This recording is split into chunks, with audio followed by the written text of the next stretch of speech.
2 Corinthians chapter 10.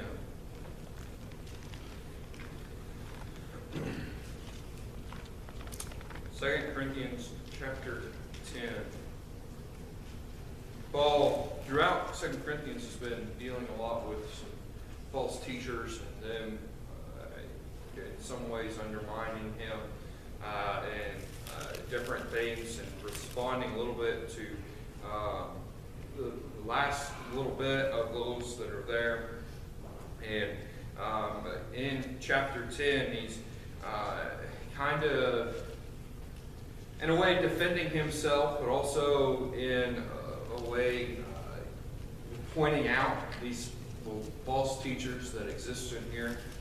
And kind of, as we're going to be looking at today, his approach to it is pointing out the qualities of a true teacher, of a teacher that is truly following Christ, is truly sent by Christ. He doesn't. In some ways, he talks about himself and his ministry as kind of the example. And we see that in verse 7, they say, "Do ye look on things after the outward appearance?" One of the things that they were even saying is attacking. We're going to see a little bit more. He talks about it. They're even attacking Paul's appearance and just the way that they looked at him, the outward characteristics, as a reason to undermine him. And Paul, he basically asks him, he says, should you really be even looking at the outward appearance here? Does the outward appearance even matter? These other things are what matters. These other things are what defines somebody as a good minister, not the way they look or the way that they talk. And so he's going to provide these things, as I said, that characteristics, as you could say, of a good minister. So let's go ahead and have a word of prayer, and we'll dive right into this. Lord, I thank you for bringing us here this evening, for providing us with this place to meet and the opportunity to meet and your word to study while we are here. So thankful for those that made the decision to come here tonight to learn more about you from your word. I'd ask that you would open our hearts to your word, apply it to us that we may learn and may grow from it. I ask you to give me the words to speak, guide me and direct me according to as you see fit, and that everything would be for your honor, your glory, and your will. In Jesus' name, amen. I already started in reading in verse 7, but it says, "Do ye look on things after the outward appearance? If any man trust to himself that he is Christ, let him of himself think this again, that as he is Christ, even so are we Christ." The very first thing to be looking at a true minister is his own relationship with the Lord.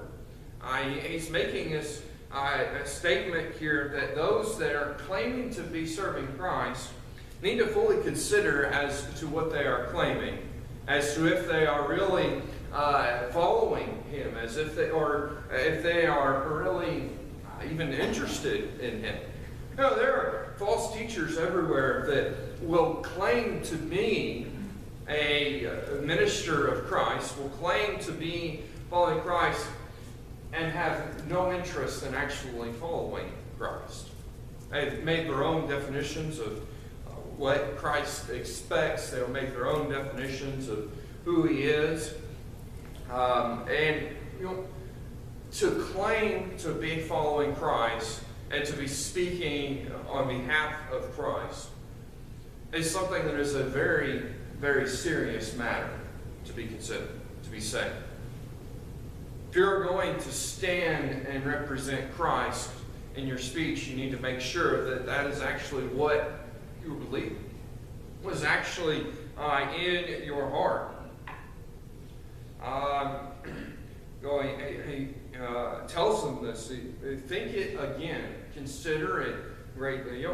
One of the things that I don't really know how you really address it than just by warning people of it. But I think sometimes what happens is with men, we're always excited for people to surrender to the call, to step up and to fulfill the ministry of a pastor or a missionary. And I think sometimes in our haste to be excited to see them, we sometimes encourage people that God's not calling them to that specific ministry. And that's somebody, a lot of times there are those that are very serious about following the Lord, but they are not really being called to that one specific area. Even in the context of that, one needs to be very sure that that is what the Lord is asking of them. Be very sure that they are following the Lord. This is the thing as well, in witnessing, in teaching, you need to be very sure and be considering within your own heart that you are doing as you are supposed to be doing as well. And you really believe what you are teaching as well. And I'm not saying that as a way of casting doubt, but more as a reminder that first things need to apply to ourselves before we're interested in spreading it outwardly.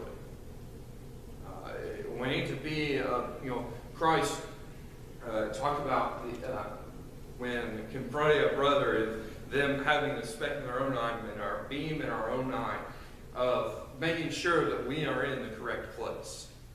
That we ourselves are cleansed in a way. And one that is truly following Christ is going to have his own decisions made up in his mind and will be very sure of his relationship. And you will see the effects of his relationship with Christ. You will see the relationship that is there. Now, seeing these as we continue, he says in verse 8, "For though I should boast somewhat more of our authority, which the Lord hath given us for edification, and not for your destruction, I should not be ashamed." Paul, he says, he says, "For though I boast somewhat more of our authority," he says, I could talk more about my authority as a pastor. I could talk more about the place that I am at and tell you that I have this authority to speak this. I have this power. But he says, no, what I want you to focus on, what I actually want to talk about, is which the Lord hath given us for edification, and not for your destruction. I should not be ashamed. He talks about his authority, but the reason for it, the importance of it that he wants to remember, is not them as the authority figure, or it's just having that power, but the reason for it and what it accomplishes.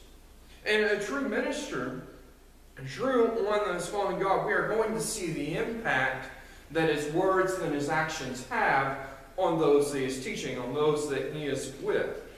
But see the impact on the church. Paul mentions his authority as a pastor, or as an apostle, but what he has done, and he says that which the Lord hath given us for edification, and not for your destruction. He says what is accomplished here is your edification, your rising up, your being encouraged to move farther. You are doing more, not being destroyed.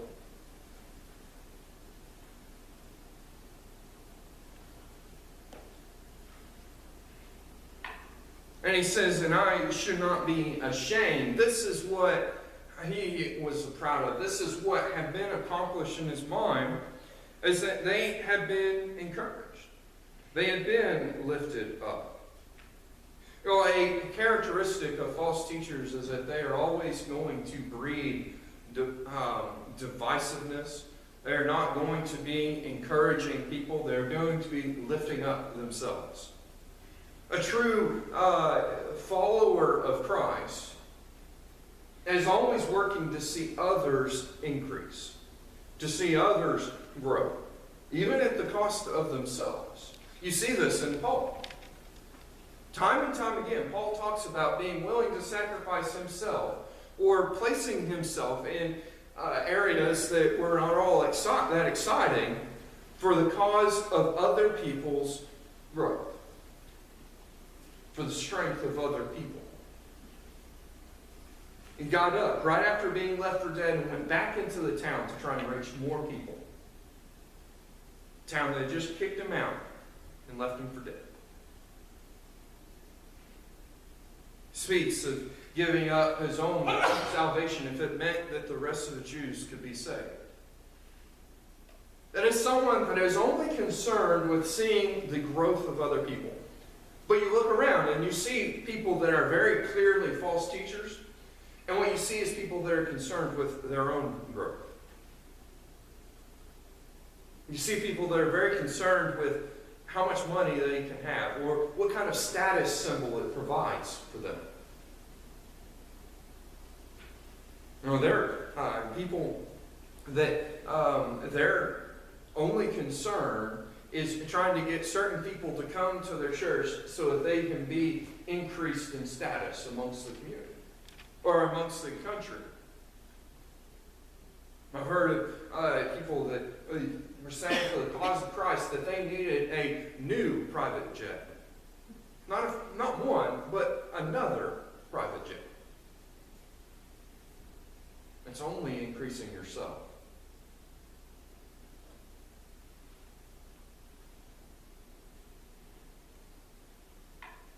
False teachers will always be looking to destroy others so that they can raise up. But those that are truly of Christ, they want to raise others. And this is important for Paul to bring to the Corinthians. Because one of the things they're saying is that Paul is always a harsh man, is always very hard to you guys in these letters. And Paul, he wants them to know that I'm trying to, this is for your edification. This is for your growth. I'm not trying to destroy them. And you know this. You've seen these things. You've seen what I have done for the Lord. And the growth that has taken place everywhere that I have gone.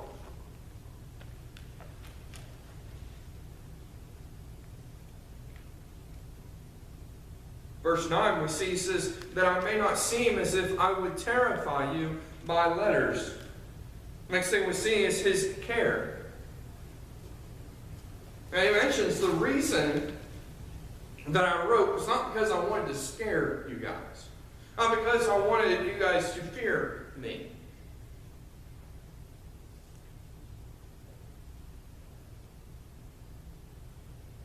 He wanted them to be encouraged. You know, Paul could have chosen to use his position to bring the hammer down, to say, and just whip people in shape. But that's not the way that you see Paul act. You know, Paul's letters that we read, we see somebody that is very direct to what is wrong and what is right. He's very direct. But it was never about trying to terrify people. You don't see, when you read through his letters, you see somebody as being very direct and things that can be misconstrued as hurtful, as trying to cause fear. But what you see in between all of that is encouragement and love. You see time and time again, Paul's letters, he writes, brethren. Talks about them being his brothers and sisters in the faith. You see the care of Paul.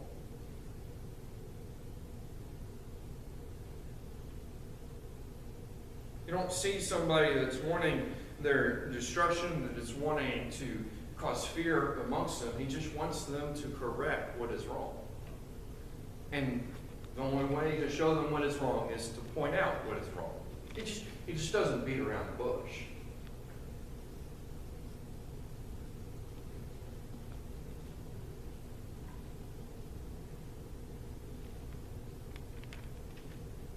This word seem that we have here means a reputation Paul, he's saying he did not want he didn't even want the individual letters to see this, but he didn't want the reputation of being one that demands respect through fear.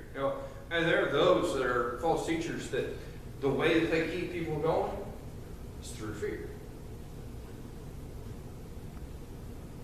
They make the people fear what is going to happen to them if they do not do it.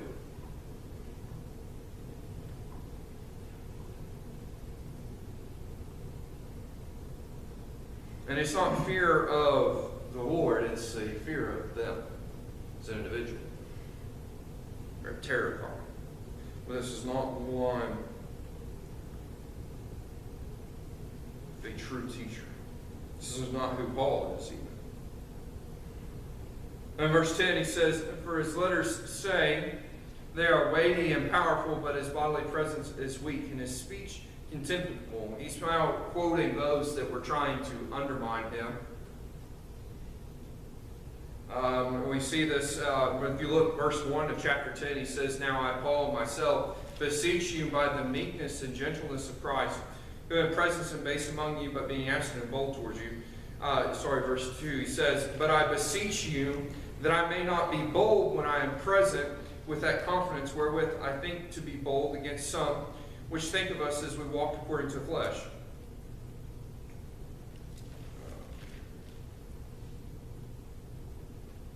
I got my notes messed up.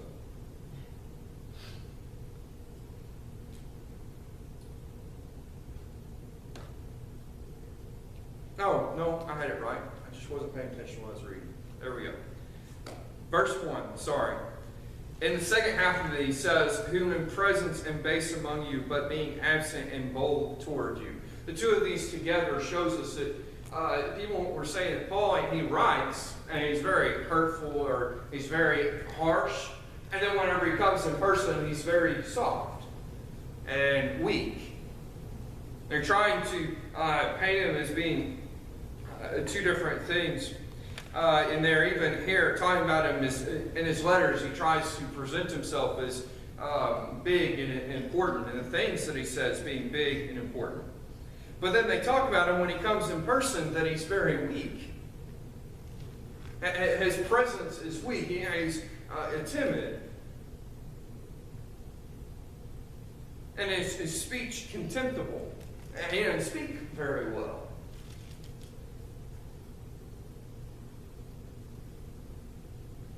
They're trying to put him as somebody that's not good enough for this.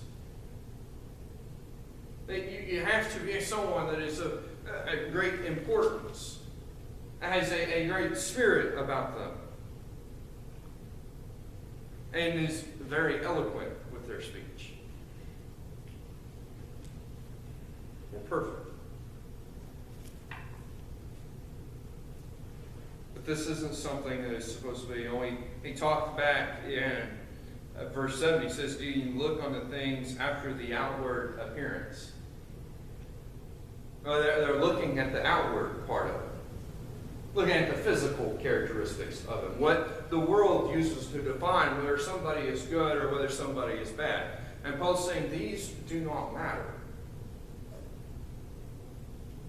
Can these things be used as a tool? Yes.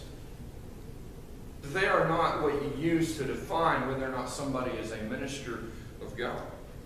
The physical things are not supposed to, the fleshly things are not supposed to be of great importance. They're trying to use this as a reason to not listen to Paul.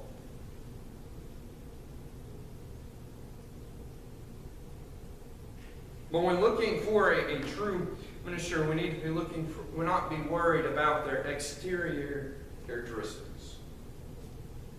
And a good teacher or a true follower of Christ in themselves are not going to be consumed with the physical characteristics, with the exterior characteristics. We'll be worried about what is inside.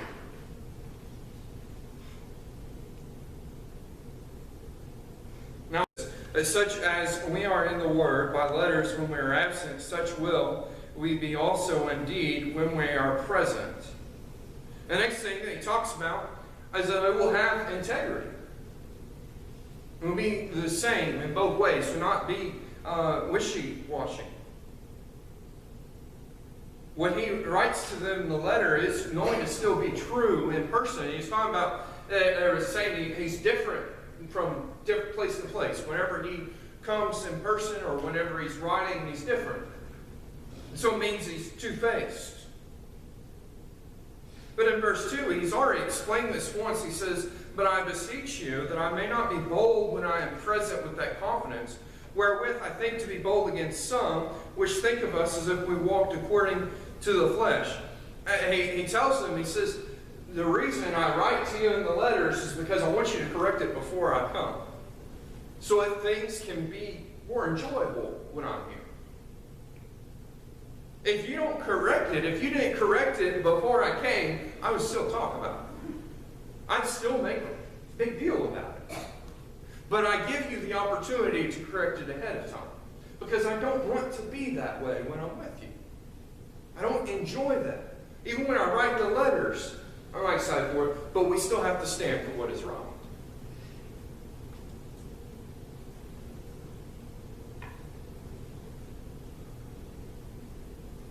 A true minister is not going to be two-faced. It's going to be firm in where they're. It's sad there's a lot of teachers out there that if you listen to them long enough, you'll find many contradictions in them. Even you'll find some that will act one way in one group of people and will act another way in another group of people.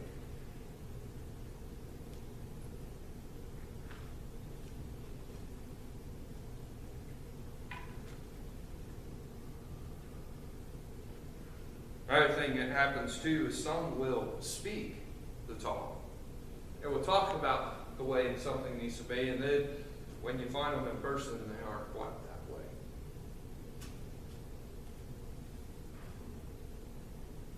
They talk good. They don't really act it.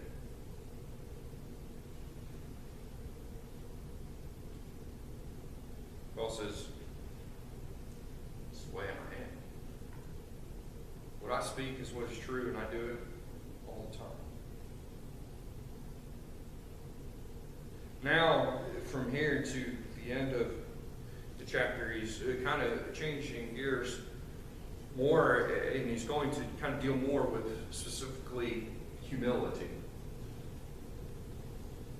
A way that a true minister even perceives himself and his purpose. Verse 12, he says, "For we dare not make ourselves of the number, or compare ourselves with some that commend themselves. But they, measuring themselves by themselves and comparing themselves among themselves, are not wise." I love these statements of Paul where he's basically going back and forth with the same words. But we see here 4 different things that he talks about in talking about these false teachers and comparing himself to them. The first thing he says is, "For we dare not make ourselves of the number." What is the thing that you are concerned with whenever you are numbering people? Their importance, their rank, being in an elite club. Paul says we dare not make ourselves of the number. We don't see ourselves as being a part of an elite club. You know, this is the thing. Paul was a part of a very unique place because he was an apostle. And he was the last one to be called as well. But yet, even then, he didn't see himself as being better than everyone else. He knew he had a different ministry, but he wasn't better. You know, these others, they thought they were better. They thought they were a part of an elite club. I mentioned that some ministers that exist, and I don't even really want to call them ministers, we'll just call them what they are, false teachers, that their mission, their goal is to try and elevate themselves into a special club. That's what a false teacher does. They're concerned with what it does for them, and they think that they are in a special club. Paul says we don't make ourselves of another. We don't even dare do it. He says or compare ourselves with some that commend themselves. He says we do not commend ourselves. Or even compare ourselves with those people. Basically saying, we're not in this area where we are trying to build ourselves up. Where we talk about what we have accomplished. With how great we are. I don't do that. It's Paul speaking. He says, I'm not concerned with going back and forth with others, talking about everything is accomplished. I think of these people as the one-uppers.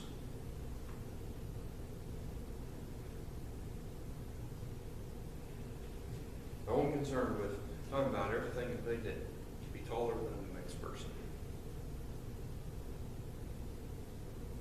And then the third thing he mentions, but they measuring themselves by themselves, comparing themselves among themselves. Basically, what he's saying is they decide what is good, what is right, and what is good, and what makes them great based on each other and how they define it as being good and great.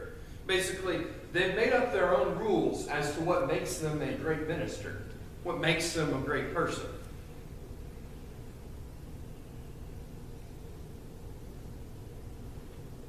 What they decide is great and good is basically whatever they made it up to be.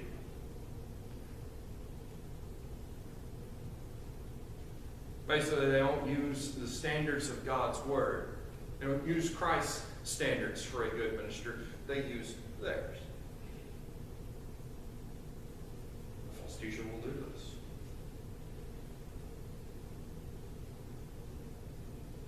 They will compare it amongst themselves.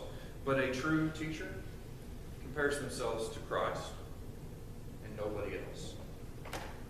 A good child of God compares themselves to Christ and nobody else. If you compare yourself to other people and rate your Christian strengths based on other people, you are setting yourself up for failure.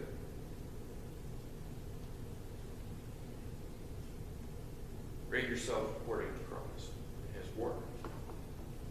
And finally it says, and they are not wise. Because they think so well of themselves, because they compare themselves in these ways that they make up, and it is meant for them to look really great and amazing, they miss how foolish they truly are. They don't see how much they actually really truly have wrong. Because I'm foolish. Think of Proverbs. Was Solomon defined as a foolish man? One that ignores the Lord and ignores wise Christian counsel. The wise man seeks the Lord, fears the Lord, seeks after godly counsel. They realize their place and their need for growth. Realize their failures. These people, these false teachers, they do not realize their failures. They don't see them, or at least they ignore them because they're so busy talking about the amazing things that they have accomplished.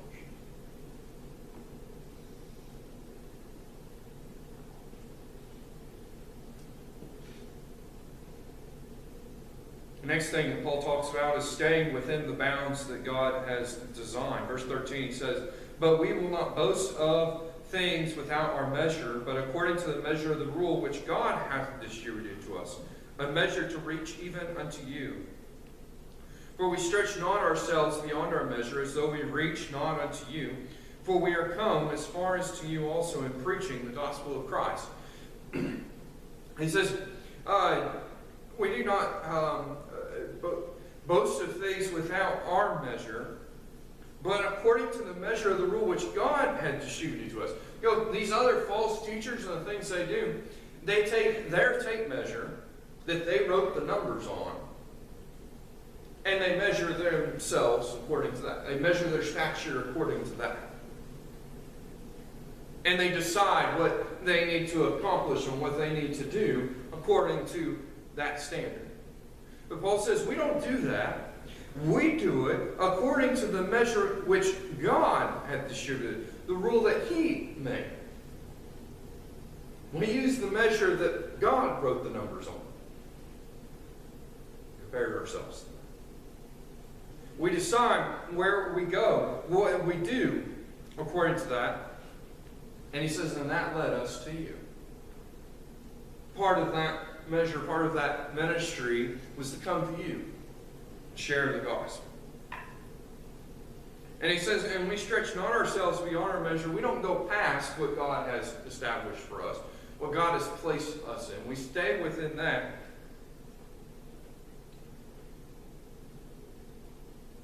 And he says, no, we reach not unto you, for we are come as far as to you also in preaching with the gospel of Christ. And they do exactly what Christ tells them to teach, and to preach, and share.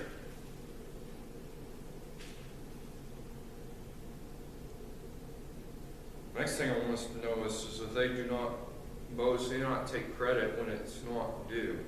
Verse 15 says, not boasting of things without our measure, that is, of other men's labors. He says, we do not boast, we do not talk about our accomplishments that are actually other people's accomplishments, what other people are doing for God. We aren't concerned with those. But having hope, when your faith is increased, that we shall be enlarged by you according to our rule abundantly.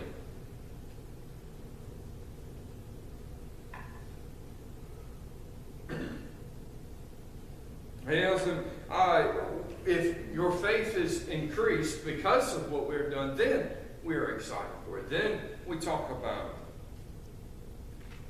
it. We are, he says that we shall be enlarged by you according to our rule abundantly. He says we are rewarded, we are seen for having to be a part of this because we did. And he continues in verse 16, he says, to preach the gospel in the regions beyond you, and not to boast in other man's line of things made ready to our hand. He even says the things that he did, or he only cares to be glorying when the places he works make progress. And he says, and he would only boast in what God had made available for him to accomplish. He's not boasting what other men had to be accomplished in, as what he did, but he talks about what he had to do for the Lord. But I want us to notice now, he talks about what is the accomplishments and the boasting in it, because he puts this, he says in 17, but he that glorieth, let him glory in the Lord. He places one more characteristic on this being gloried for the accomplishments and accomplishments of it. He says, I only worry about what I have done. I don't care about what I did. I don't try to steal the glory from somebody else for what they did. And even with that glory, I only care about how it presents to the Lord. What it does for the Lord's glory. I don't care about what it does for me. I care about it bringing glory to God. And this is probably one of the biggest areas to look with a false teacher, or with a teacher, whether or not they're false or true, is who they're trying to encourage. Who they're worried about, whose name they want plastered on everybody. Is it the Lord, or is it them? Because Paul, he talks about even the things that he did accomplish, that people talked about, he wanted the Lord to be glorified for it. Ultimately, Paul only cared about the Lord's name.